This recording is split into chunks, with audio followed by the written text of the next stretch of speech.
welcome to Newfoundland and Labrador Studies 2205. This is Unit 3, The Country Grows.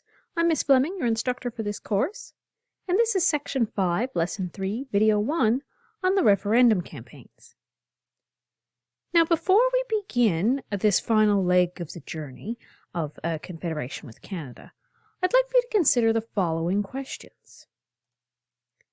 Did Newfoundland and Labrador make the right choice when it joined Canada in 1949? I want you to think about that through this section, because it's important to look on things in a reflective manner. And if Newfoundland had remained on its own as a country, what might be different today? So the referendum campaigns are divided into the Confederates and the anti-Confederates. So the Confederate Association formed to advocate for Confederation with Canada on February 21st, 1948, although the British government did not announce that Confederation would even be on the referendum ballot until March the 1st, so they got a little bit ahead of the game.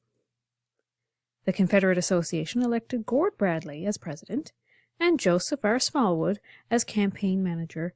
We talked a bit about him in our last section. The campaign officially launched on April 7, 1948, giving regular radio addresses on VONF and VOCM. The Confederate Association was well funded, organized, and had an effective island-wide network.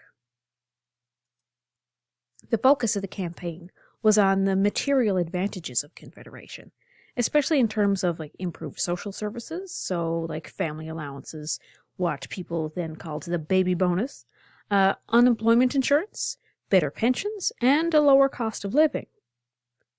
The campaign also convinced voters that anti-Confederates represented the mercantile elite, reminding voters of the corruption and poverty through the 1930s.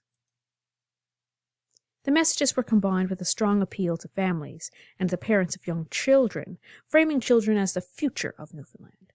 A vote for Confederation was a vote for children. Now let's talk about the anti-Confederate campaign. Compared to the Confederate Association, the anti-Confederates were less organized and funded, along with having a lack of leadership. You see, the group consisted of several groups who opposed Confederation for different reasons. There was the Responsible Government League, or RGL, the Economic Union Party, called the EUP, and the Roman Catholic Archdiocese. There was widespread support for these groups as the anti-Confederates urged the public, don't sell off your country. The Responsible Government League argued that Newfoundland and Labrador was financially and economically healthy, with rich natural resources and a strategic location. It thought that Confederation would pose a threat to local industries with tariffs. It argued that responsible government should be restored first, and only then should Newfoundlanders decide whether or not Confederation was the best option and negotiate terms of union. The Economic Union Party argued for economic union with the United States, despite it not being on the referendum ballot. Local businessman Chesley Crosby believed that if Newfoundland and Labrador could export its resources to the U.S., the economy would be strong enough for responsible government to succeed, and would be a stepping stone for unionization with the U.S. later. And finally, the Roman Catholic Diocese also argued for the return of responsible government, which it had been active in attaining in 1855, if you remember back to Unit 2. It argued that the very least, responsible government should be restored before possible Confederation.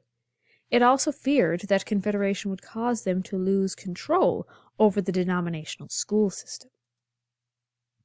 So now it's time to continue to the next video where we talk about the results of the referendum.